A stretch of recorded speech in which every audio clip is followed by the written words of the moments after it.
A new warning this morning about the risks of electric scooters and e-bikes for young riders. This after a 10-year-old girl was seriously injured in a crash involving an electric scooter last night in Spring. Now some local law enforcement agencies and school leaders are pushing for even tighter restrictions on these devices, particularly with children and school campuses. KHU 11's Devon Roming live this morning with what parents need to know. Devon, good morning.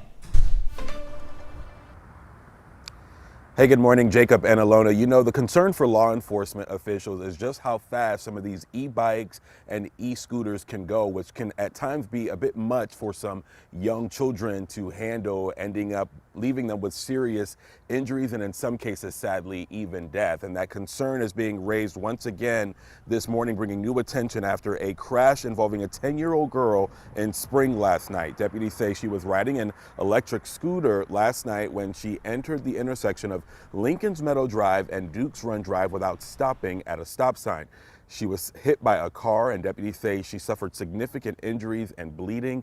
A tourniquet was applied at the scene before she was taken to a local hospital, and the driver did remain at the scene and is cooperating with the investigation. But law enforcement says crashes like this are part of a much larger problem, as traffic experts are pushing parents to think twice before putting these devices in the hands of young children. You know, these e-bikes do go faster, and you want to also talk with your kids about the dangers of using those e-bikes if you're going too fast, if you're horsing around on them, because they could lead to even more serious injuries than your traditional bike crash. And that's what we're hearing also, is hospitals are seeing more e-bike crashes, injuries. Several local law enforcement officers say they're pushing to keep these electric rides away from school routes where young riders are mixing with cars, pedestrians, and other traffic.